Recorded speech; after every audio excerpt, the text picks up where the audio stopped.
A paz do Senhor, igreja. Louvamos ao Senhor por mais esta manhã, por estarmos aqui, para falarmos da palavra de Deus, por esses momentos que passamos na presença do Senhor, e que você, aí na sua casa também, esteja gozando da mesma alegria que nós aqui estamos, de louvar e bendizer o nome do Senhor na manhã desse dia.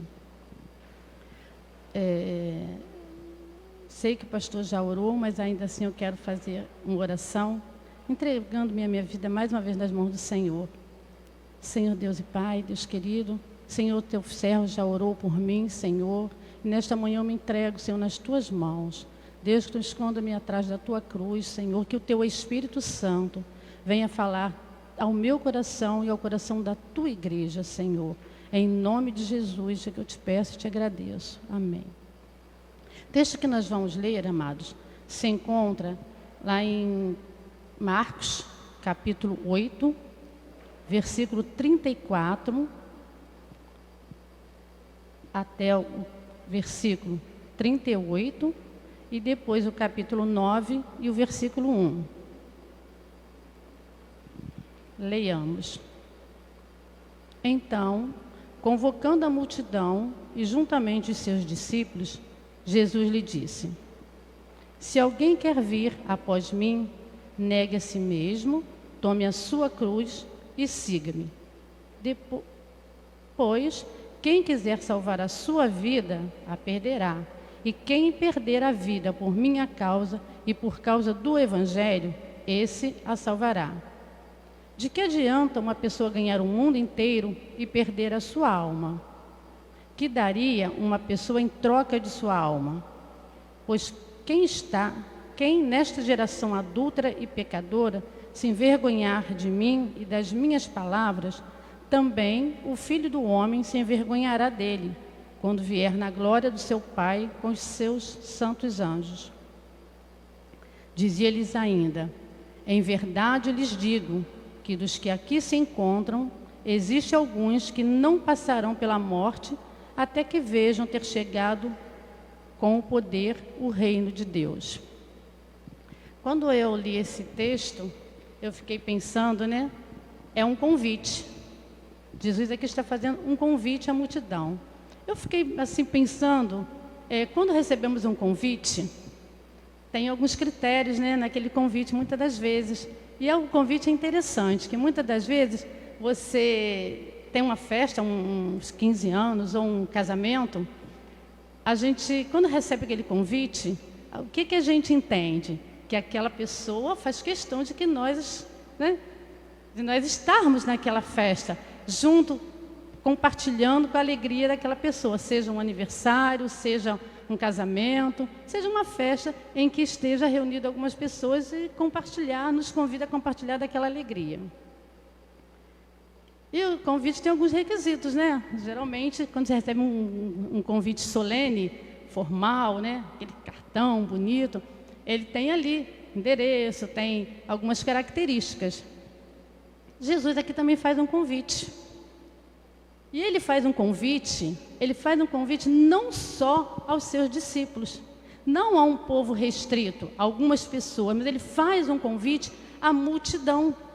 Ele diz assim: então, convocando a multidão e juntamente seus discípulos, Jesus lhe disse: se alguém quer vir após mim, negue a si mesmo, tome a sua cruz e siga-me, no versículo 34.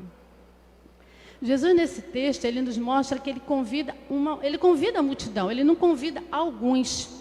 Então, toda a multidão, ou trazendo para os nossos dias, toda a humanidade é convidada a estar com Jesus, é convidada a participar do povo de Deus, do reino de Deus. Não só alguns discípulos, não só alguns crentes, não só algumas pessoas, mas toda a multidão. E ele diz: se alguém quer vir após mim ou depois de mim, negue-se a si mesmo. Bem, recebemos o convite, fomos convidados, recebemos o convite. Agora, Jesus faz uma outra observação. A primeira ele convidou, a segunda ele faz uma observação: negue-se a si mesmo. Negar a si mesmo. O que é negar a si mesmo? Interessante, Como é que eu posso seguir Jesus e negar a mim mesmo? Como é isso? Irmãos, negar a si mesmo é negar a nossa vontade própria. É negar aquilo que eu desejo fazer, porém eu não faço porque eu sei o que agrada ao meu Senhor, eu sei o que agrada a Deus. Então, negar a si mesmo é deixar de fazer a sua própria vontade, para fazer a vontade daquele que o convidou. Bem, e ele diz mais: tome a sua cruz e siga-me. A cruz que o Senhor Jesus fala, muitas das vezes as pessoas pensam: ah, meu marido é minha cruz, meu filho é uma cruz que eu tenho que carregar até o fim dos meus dias, ou, sei lá, meu trabalho é minha cruz. Não é. Essa cruz, isso que nós traduzimos para nós, no nosso entendimento, que às vezes é a nossa cruz, não é a nossa cruz. A cruz que Jesus fala, irmãos, é uma cruz de amor. É uma cruz de amor, porque carregar mesmo que você tenha lá suas dificuldades com seu marido, com seu filho, com seu trabalho, mas a cruz que Jesus fala aqui é a cruz do amor, porque foi por amor, por pleno amor que Jesus carregou aquela cruz. A cruz que Jesus carregou foi a cruz da perseguição. A palavra de Deus diz, né? Quantos sofrem perseguições, né? E bem-aventurado aqueles que sofrem perseguições por causa do meu nome, por causa do meu evangelho. Esse mês, dia 13, será comemorado o DIP, que é Dia das Igrejas Perseguidas. Dia 13 de setembro, por causa da pandemia, trocou-se a data. E quantas igrejas estão sendo perseguidas? Nós, como igreja, somos perseguidos em algumas circunstâncias, às vezes no trabalho, às vezes por vizinhos, ou às vezes por algumas outras situações, mas as igrejas perseguidas, as pessoas têm perdido a sua vida por causa do Evangelho. Então, a tomar a sua cruz, a cruz da perseguição, está lá em Mateus 5,10, né, que fala sobre essa perseguição. Bem-aventurados que são perseguidos por causa do meu nome e por causa do Evangelho. A cruz do desprezo. Lá em Isaías diz, né? Era desprezado e o mais rejeitado entre os homens. Quantas vezes você é desprezado por ser crente? Vocês já passaram por isso? Muitas das vezes, já aconteceram algumas situações em que houve-se uma festa, você não foi convidado porque você é crente. Isso já aconteceu comigo. Creio que com vocês já devem ter acontecido a mesma coisa. Ah, não. Fulano eu não vou chamar não, porque é crente. E às vezes no meio de crente, hein? E às vezes no meio de crente. Não é só pessoas que não conhecem o Evangelho. Às vezes até no meio do crente. Ah, não vou chamar não, porque vai ficar assim, vai ficar assado, vai reparar isso, vai reparar aquilo. Então, às vezes, você não é convidado para uma festa exatamente porque você é crente. A cruz do abandono. Lendo um pouquinho sobre a DIP, né, nós vimos ali quantas crianças, jovens, mulheres são sequestradas, são mutiladas, são mortas porque deixaram de praticar a religião islâmica para praticar o Evangelho de Cristo. Irmãos, deixaram das suas religiões para praticar, não é uma nova religião, não é um novo Evangelho, mas o Evangelho de Cristo. O Evangelho de Cristo não é novo. Mais de 2000 anos Jesus pregando o Evangelho, mas não é um Evangelho novo, é o Evangelho do Senhor, porque desde a fundação do mundo, é o Evangelho do amor que está sendo pregado. Desde dos primórdios, dos primeiros habitantes da terra, que é pregado esse amor. Então, o Evangelho de Cristo é o Evangelho do amor. Não é um novo Evangelho, mas é o Evangelho do Senhor, o Evangelho de Deus, o Evangelho do amor. E muitas dessas pessoas têm sido abandonadas, até mesmo pelas suas famílias. O islamismo, ele é muito radical. Ele não vê Jesus como profeta, como Jesus, filho de Deus, mas como mais um profeta. E quando as pessoas se convertem ao Evangelho de Cristo, eles são sequestrados, mutilados e sofrem uma série de atrocidades mesmo. Mas o Senhor tem preparado um lugar especial para cada um. Porque, conforme diz a palavra do Senhor, né? Quem perder a sua vida por mim, ganhará uma nova vida, uma vida em Cristo Jesus. A cruz da vergonha. O que quer dizer isso, amados? Jesus suportou aquela cruz sem se importar com a vergonha que seus opressores o fizeram passar. Então, o que é a cruz de Cristo? Quando eu fiquei meditando nesse texto, irmãos, me deu assim algo muito assim, gratificante até, porque diz assim: então o que é a cruz de Cristo? Para Jesus foram os nossos pecados, mas para nós, para cada um de nós, foi o incomparável amor de Deus. Então o que é a cruz de Cristo? É o incomparável amor de Deus, porque deixou da sua glória, desceu a essa terra para morrer por mim, por amor a mim, por amor a você, por amor a cada um de nós. Irmãos, isso não tem preço, porque Jesus pagou o preço por cada um de nós.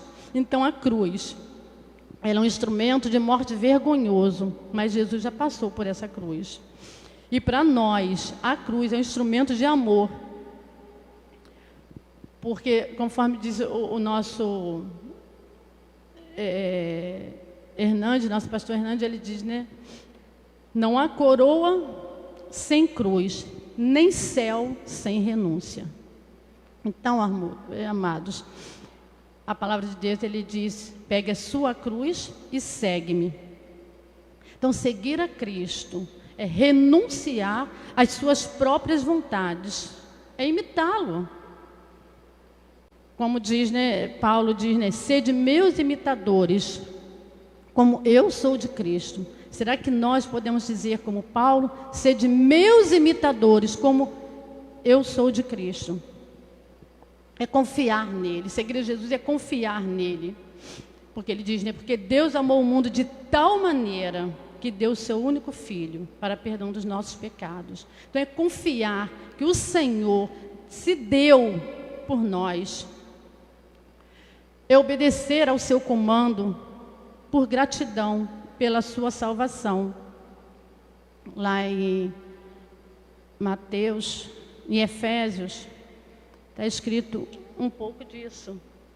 Então, amados, seguir a cruz de Cristo é confiar nele, caminhar em seus passos, obedecer ao seu comando. E por quê? Por gratidão.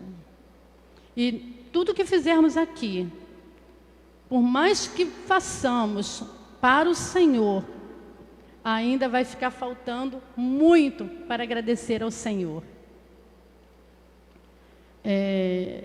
No texto, no versículo 8, no capítulo 8, versículo 35, diz: como uma pessoa pode ganhar a vida, né, e ao mesmo tempo perdê-la? Vamos lá no 35. Pois quem quiser salvar a sua vida, a perderá. E quem perder a vida por minha causa e por causa do Evangelho, esse a salvará. Como é que a gente pode entender isso, né? Como é que eu perco a minha vida e vou salvar a minha vida? De que modo? De que forma? Irmãos, o homem, ele pensa, né, em tantas coisas para alcançar a felicidade.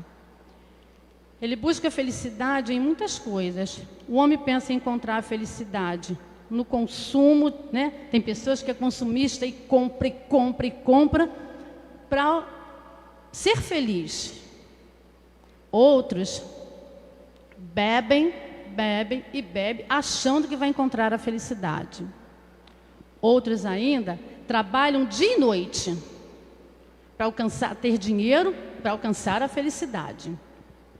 E outros buscam o sexo desesperadamente, achando que vai encontrar a felicidade.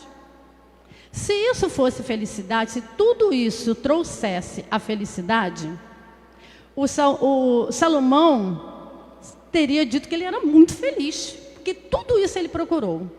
Tudo isso ele buscou.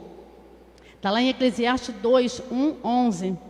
Salomão declara que tudo isso ele fez, mas não encontrou a tal felicidade.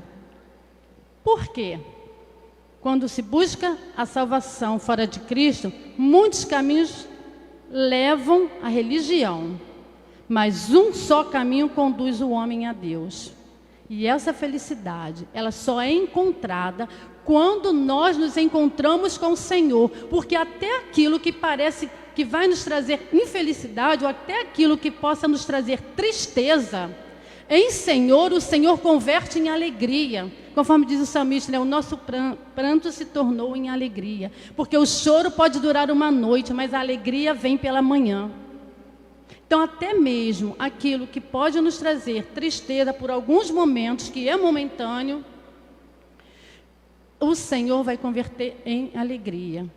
Porque quando começamos a compreender a vontade, a soberania do Senhor, nós começamos a entender isso, então nós nos tornamos felizes, porque entendemos que Deus, o Senhor, tem o melhor para nós. Quando eu falei, né, do convite, recebemos o convite. Estamos ainda dentro desse convite, tá? Recebemos o convite, recebemos as descrições, vamos dizer assim, o que está lá nesse convite. Venha, tem a data, tem lá o local, temos lá os responsáveis por aquela festa, os pais da noiva, os pais do aniversariante. Então Jesus aqui ele já se identificou. Ele fez o convite, ele disse quais são as características desse convite. Você precisa, deixa eu voltar aqui, tomar a sua cruz, né? Negue-se a si mesmo, tome a sua cruz e siga-me. As restrições desse convite é que esse convite ele é individual. Quando a gente recebe o convite, a gente recebe também lá um convite assim individual. Então, esse convite eu recebi, e esse convite para todo mundo. Agora, Jesus faz um convite individual também. Por quê?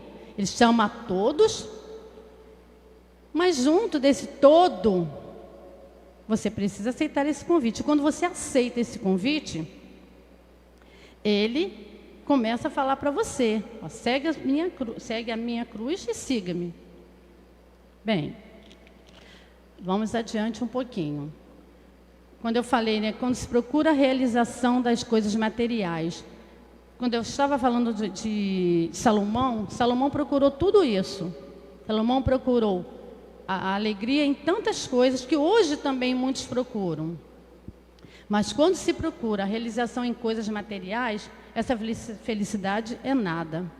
A busca desenfreada pelo dinheiro ou pelo trabalho, está lá em Salmo 127, 2, é nada. Você busca esse dinheiro e ele não te realiza. Agora, irmãos, não estou dizendo com isso que não devemos buscar as nossas realizações pessoais. Quando nós falamos precisamos, essas buscas desenfreadas não nos traz felicidade, não quer dizer que eu não preciso fazer uma faculdade, que eu não preciso estudar para passar num bom emprego, para ter um bom concurso. Não. Desde que isso tudo esteja dentro da vontade do Senhor e desde que eu esteja colocando esses meus projetos nas mãos do Senhor. Vou fazer um concurso? Senhor, eu vou estudar, porque eu preciso me esforçar. Não vai cair do céu, mas eu preciso me esforçar. Eu vou fazer uma prova, eu preciso estudar, mas o Senhor é comigo. Eu preciso que o Senhor esteja comigo, Senhor. É se colocar na dependência do Senhor. Então, as minhas realizações pessoais, eu preciso planejar, claro. Eu preciso estudar também. Eu preciso buscar o Senhor para que o Senhor venha estar comigo em todos os meus projetos. Porque senão, amados, é em vão. você vai estudar, você pode passar, Deus pela sua misericórdia pode permitir que você passe, você pode estudar, pode fazer a sua faculdade, tudo isso você pode até conseguir, mas você não há de encontrar realização pessoal se o teu projeto não estiver nas mãos do Senhor. Você vai continuar buscando, mas você precisa estar com o teu projeto nas mãos do Senhor. Teu propósito tem que estar nas mãos daquele que pode fazer infinitamente mais. Versículo 36 e 37 diz assim: de que adianta uma pessoa ganhar o mundo inteiro e perder a sua alma? Que daria uma pessoa em troca da sua alma? Irmãos, isso é muito sério. De que adianta uma pessoa ganhar o mundo inteiro e perder a sua alma? Lá em Lucas 12:16, fala da parábola do rico tolo ou insensato, né? E ele diz, né? Esse rico, ele tem tudo, né? Ele tem tudo. Mas quando se pedir a alma dele, como ele pagará essa alma dele? De que forma? De forma nenhuma. Pois aonde iremos, não levaremos riqueza. A vida, ela é curta e ele perde o seu valor, o dinheiro perde o seu valor quando vai para o túmulo. Então, por mais rico, e nós temos visto nesse momento, né, de pandemia, quantas pessoas têm perdido a sua vida. Muitos com muito dinheiro, mas quando passar o túmulo, chegar até o túmulo, não tem mais nada, não leva mais nada. A perda da alma é uma perda irreparável. Irreparável. O dinheiro que se ganha, se perde. Mesmo depois de perdê-lo, até é possível adquiri-lo. Não é? Muitas das vezes a gente, nesse momento, tivemos algum dinheiro na caderneta, precisamos gastar, ficamos um pouco sem o salário, tivemos que ter outros recursos, mas o dinheiro a gente perde e a gente até pode ganhá-lo novamente, juntar novamente, fazer uma caderneta novamente, tudo isso nós podemos. Porém, a alma, não tem como. Não tem como. E a parábola do rico e o Lázaro nos fala muito isso. A perda da alma é irreparável.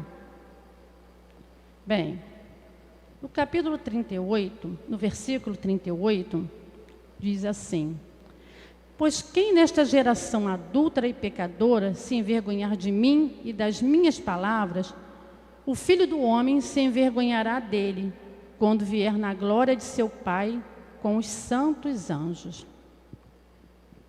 Já pensou você perder o teu convite? Você recebeu o convite, você leu as restrições, mas você perder o convite? Que decepção para aquela pessoa que te convidou. Não fui à sua festa porque eu perdi o seu convite. Perdi o seu convite porque eu não dei tanta importância ao seu convite. Em outras palavras, guardei um lugar onde eu esqueci. Não lembro mais onde eu guardei o seu convite. Então você não deu importância àquele que te convidou. Porque aquele que te convidou, ele te convidou porque ele te considerou. Aquele que te convidou, existe um laço afetivo por convidar. Muitas das vezes você recebe um convite e a gente às vezes fica assim: puxa, eu não esperava que fulano me convidasse. Puxa, eu não esperava. Eu já fiquei surpresa de receber convites assim, de aniversário, de casamento, que eu não esperava. Eu não sabia que a pessoa tinha tanta consideração por mim. Eu sei que eu tenho casas, não vou citar aqui, mas eu sei que eu tenho casas que se eu chegar ou na festa ou estar em festa, eu sou bem recebida porque eu tenho esse laço afetivo com essas pessoas, com algumas pessoas. Tem outras pessoas que a gente tem um laço, mas não é tão juntinho. Não que não gostemos ou que não amemos, mas os laços são diferentes. E aí a gente, às vezes, recebe um convite e fala, puxa, eu fiquei tão feliz porque não sabia que eu era tão considerada por aquela pessoa. Aí você não vai na festa. Que decepção, né? Jesus é a mesma coisa. Nesse sentido, né, vendo o lado humano. Te deu o convite e falou, olha, eu tenho um lugar para você no céu, então você larga tudo, vem comigo que o lugar está separado para você. Eu vou preparar o lugar para você. Você tem um lugar especial. Porque eu mesmo vim o convite, eu mesmo paguei o preço. O convite, amados, quando você recebe um convite para uma festa, o dono da festa, ele pagou pela sua entrada na festa. E não é barato não, hein? Não é barato não. Paga por cabeça, não é barato. E Jesus pagou um preço muito caro, porque Jesus pagou a cruz. Então olha o convite que ele te fez. Ele te convidou, ele pagou o preço da cruz. Foi humilhado, teve a vergonha de ter ido para a cruz. E pagou o preço por mim e por você. E você não vai atender esse convite? E você não vai para o céu porque você perdeu o convite? Então, a vergonha de ter perdido o convite. O discípulo é alguém que não se envergonha do seu Senhor Jesus Cristo. E o que significa envergonhar-se de Cristo? É não admitir que você é crente. Ou não assumir que concordamos com as doutrinas do Senhor. Alguém fala algo que você não concorda, não pelo seu conhecimento próprio, mas pelo conhecimento que você tem da palavra de Deus, e você não tem coragem de dizer, isso é errado, porque a palavra de Deus diz assim. Hoje nós estamos vendo muitas coisas nesse sentido. Coisas que são condenáveis na palavra de Deus, totalmente condenáveis na palavra de Deus, porque tem o conhecimento de Deus, porque, irmãos, quem tem o Espírito Santo de Deus, quando erra, sabe que errou. Se sabe por quê. Conforme diz a minha irmã Áurea, nós temos um sininho. Não estou dizendo com isso que somos imunes ao erro. Não, não, somos pecadores sim. Mas conforme o salmista Davi, arrependimento não é remorso. Arrependimento é realmente se arrepender e querer não mais fazer aquilo que entristeceu o Espírito Santo de Deus. Às vezes as pessoas vêm nos contestar quando a gente diz assim, olha, isso que você fez é errado. A palavra de Deus diz assim, assim, assim. Se tem dúvida das minhas palavras, vai lá no versículo tal, tal e tal e procura. A pessoa faz igual o diabo. Desculpa a expressão, mas faz igual o diabo. Ah, mas a palavra de Deus também diz que as promessas do Senhor são para a minha vida. Que o Senhor não é homem para que minta, nem filho do homem que se arrependa. Faz igual o diabo. Quando tentou Jesus lá no deserto, dizendo que ele poderia ser jogado daquele precipício, né, daquele lugar, que os próprios anjos, que o Senhor daria ordem aos seus anjos, porque está lá no Salmo 91, então ele usou da própria palavra. Então, muitas das vezes, as pessoas vêm nos contestar com a própria palavra de Deus, e você tem que estar firme. Mas a promessa de Deus é para aqueles que pegam a sua cruz, não é isso que diz aqui a palavra de Deus? Pega a sua cruz, negue-se a si mesmo e siga-me. As pessoas querem seguir a Jesus, mas não querem negar a sua vontade. As pessoas querem seguir a Jesus, mas querem seguir do portão para dentro da igreja. Mas não querem seguir a Jesus, mas quando sai, que muitas das vezes, deixar Jesus ali na porta e segue a sua vida. Depois pega Jesus de novo, entra na igreja e vem com Jesus, como se Jesus fosse a cruz. Irmãos, nós estamos vivendo em dias difíceis, em dias que nós temos verdadeiramente que pegar a cruz de Cristo e seguir para dar exemplo. A humanidade está aí,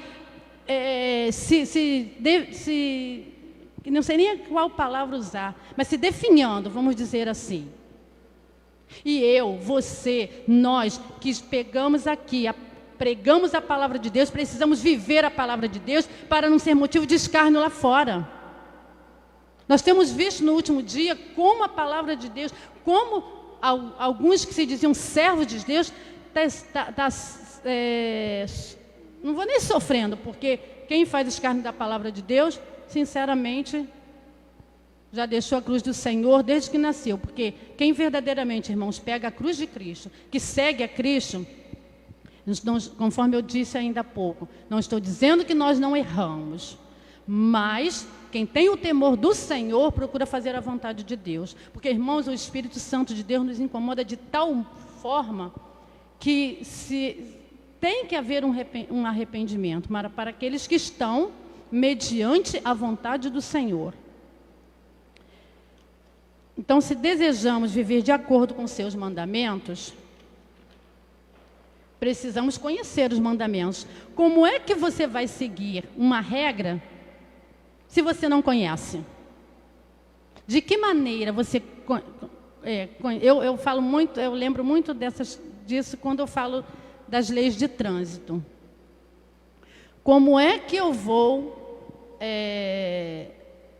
tirar uma carteira, conhecer ali a lei de trânsito, e se eu sofro uma infração, se eu faço, né?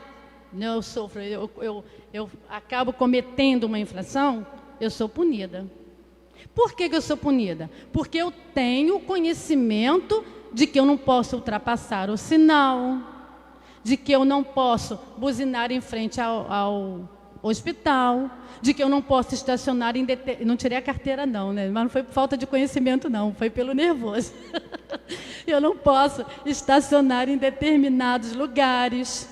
Determinados lugares eu tenho que respeitar, porque é o lugar de um estacionamento para uma pessoa que tem dificuldades, né, cadeirante ou coisas assim, então aquele lugar é reservado. Então, queridos, mas eu tenho esse conhecimento. Agora, a palavra de Deus, como é que eu vou seguir se eu não tenho conhecimento dos mandamentos do Senhor? Então, por isso, tem aqui. Assim como nós temos lá aquele livrinho, né, que tem o código de trânsito, nós temos aqui. A palavra de Deus. Então, eu não posso dizer, eu errei porque eu não sabia. O meu povo erra por falta de conhecimento, porque não lê a palavra de Deus. Irmãos, o Espírito Santo de Deus, eu fico assim, quando eu vejo algumas coisas, eu sinto uma tristeza tão grande no meu coração, tão grande, aí eu peco. Aí é onde eu peco, porque aí nós não fomos feitos para julgar e muito menos para condenar. Mas eu fico, puxa vida, determinada fez isso, eu fico doente, a minha alma fica doente. Falei, meu Deus, como pode o Espírito Santo de Deus, eu fico doente. E eu imagino o Espírito Santo de Deus, quando alguém faz algo que entristece o seu coração, porque quando entristece o meu coração, eu já fico doente, quanto mais o Espírito Santo de Deus. Então, irmãos, aí eu disse que a pessoa perdeu o convite. Perdeu o convite, ficou fora da festa. Ficou fora da festa. Então, quando eu digo que ficou fora da festa, eu falo assim, está lá no capítulo 9, versículo 1. Vamos para lá agora, capítulo 9, versículo 1. Antes, porém, do 38 ainda, quando ele fala, né, o Filho do Homem envergonhará dele, quando vier na glória de seu Pai com os seus santos anjos. Antes, porém, voltar só um pouquinho. Você já pensou, você se envergonha de Deus hoje, de não assumir que você é um crente, você não assumir diante da sociedade que você pertence a uma igreja, você não assumir que você condena as doutrinas que o mundo tem apresentado. Isso é envergonhar-se do Senhor. E quando eu me envergonho do Senhor aqui na terra, eu serei envergonhado no céu, porque eu não vou entrar no céu. Não vou entrar no céu. Não é porque eu estou falando, é porque o Senhor diz: pois quem nesta geração adúltera e pecadora se envergonhar de mim e das minhas palavras, também o Filho do Homem se envergonhará dele, quando vier na glória de seu Pai com os santos anjos. Então, se envergonhou aqui do Senhor, o Senhor se envergonhará de ti também. E no 9, eu coloquei assim, ficar fora da festa. Por que ficar fora da festa? Vamos lá, vamos refletir um pouquinho. Você recebeu o convite, você leu todas as características do convite, tudo, e agora você perdeu o convite e ficou fora da festa. Que festa é essa? Olha só, irmãos. No 9, ele diz, né? Em verdade, eu lhes digo, dos que aqui se encontram, existem alguns que não passarão pela morte, até que venham ter chegado com o poder o reino de Deus. Nesse texto, tem algumas colocações de alguns autores, né? O próprio pastor Hernandes, ele colocou 3 tópicos que diz: aos que pensam que Jesus está falando da transfiguração, que é logo adiante, no capítulo 9, no versículo 2, quando Jesus chama seus 3 discípulos e ali eles percebem, veem, né, a transfiguração de Jesus. Aos que pensam que Jesus está tratando da sua ressurreição e ascensão, que está lá em Atos, né, 1:9 até o 10, a parte B. Quando Jesus, os discípulos, né, viram ali a ascensão do Senhor, o Senhor indo para os céus. Então, há os que pensam também dessa forma. E há os que pensam que Jesus está falando da descida do Espírito Santo e da expansão da igreja depois do Pentecoste, lá em Atos 2. Bem, o que eu entendo assim, na minha humilde expressão, daquilo que eu consegui entender, é que, resumindo, que o capítulo 8, ele se encerra com a cruz. Ele se encerra com a cruz. Jesus falando da cruz. Os discípulos agora, nós vimos no estudo da semana passada, os discípulos agora, eles sabem quem é Jesus, porque lá na confissão de Pedro, né? Quando Jesus perguntou: e vocês, quem dizem que eu sou? Respondendo Pedro, lhe disse: o Senhor é o Cristo. Então Jesus os advertiu de que a ninguém dissesse tal coisa a seu respeito. Então agora eles sabem verdadeiramente quem é Jesus. Até então, eles conheciam Jesus pelos seus milagres, né? Vários foram os milagres, curou os leprosos, acalmou a tempestade, multiplicou os pães, os peixinhos. Até aqui eles viram o Jesus dos milagres. Agora, Jesus aqui, ele já se apresentou como Filho de Deus, porque foi revelado a Pedro. Então, o capítulo 8, conforme eu disse, se encerra com a cruz, e o capítulo 9 com a glória. O caminho para a glória passa pela cruz. Muitos não morreram antes de ter visto a glória de Deus, a plenitude de Deus revelada na pessoa de Jesus Cristo. Jesus falava aos discípulos e falava à multidão. Bem, aqueles homens tiveram o privilégio de ver a ressurreição, a transfiguração, né? Pelo menos Pedro, Tiago e João viram não só a ressurreição, viram a transfiguração e viram a ascensão do Senhor. A glória do Senhor não se manifesta com a demonstração de poder. Por quê? Aqueles homens viram o poder de Deus, o poder de Jesus, o poder de Deus na pessoa de Jesus. Mas o poder de Deus, a autenticidade é de quem Ele é. Vamos dizer assim, a glória não se manifesta na demonstração de poder, mas na autenticidade de quem Ele é, conforme revelado a Pedro. Então, irmãos, esse versículo 9, não sei nem por que ficou a parte um pouquinho do 8, né? A parte não, ficou no mesmo estudo, mas o que eu penso é que aqueles homens, depois de ter a revelação de que Jesus era o Filho de Deus, Eles puderam contemplar, né, a ressurreição, morte, logo a ressurreição, a ascensão do Senhor. E todo esse processo, eles estiveram ali. Então, o reino de Deus, para eles, chegou antes mesmo da morte. O reino de Deus, também para nós, mesmo depois da morte, o reino de Deus chegará até nós, sim. Mas hoje, o reino de Deus já chegou até nós. Por quê? Porque Jesus já se revelou a nós através do Espírito Santo de Deus, através da sua palavra. Então, queridos, o reino de Deus já chegou até nós. Por que já chegou até nós? Porque hoje eu tenho o conhecimento da palavra, porque o verbo se fez carne. Então, a palavra de Deus, hoje, é essa aqui.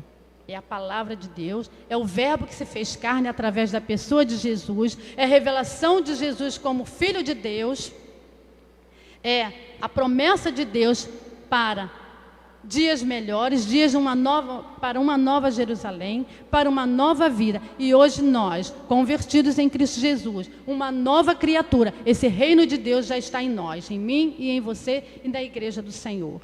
Então, que a glória do Senhor possa ser manifestada na nossa vida, através do nosso testemunho, através da minha pessoa, através da sua pessoa, através do testemunho da igreja, para que as pessoas lá fora vejam o que é o reino de Deus. É a transformação de cada um de nós para uma nova vida, para sermos uma nova criatura.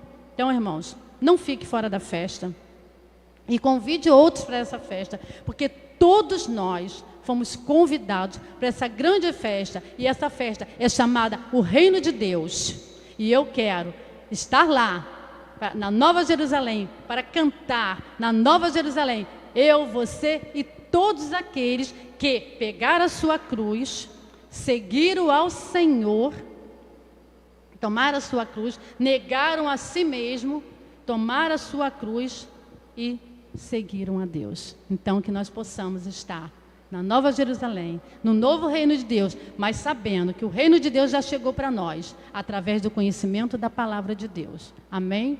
Então, eu espero que o Espírito Santo de Deus, amados, fale um pouquinho, fale mais do que aquilo que Ele colocou no meu coração, que cada um de nós possamos verdadeiramente buscar nessa palavra a nossa regra de fé e prática, porque aqui, conhecendo isso aqui, nós não erraremos. E se porventura, amados, não estamos imunes ao erro, não, mas se porventura errarmos, amados, o Senhor, Ele é fiel para nos perdoar, não para pecarmos mais, mas para continuarmos a nossa trajetória até o reino de Deus. Amém?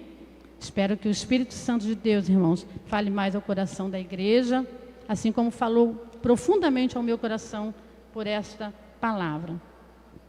Eu agradeço a Deus a oportunidade e que possamos, né, cada dia estudarmos mais e mais dessa palavra, irmão, porque esse é o nosso alimento. E graças a Deus que não tem faltado o alimento da palavra de Deus para nossas vidas. Amém?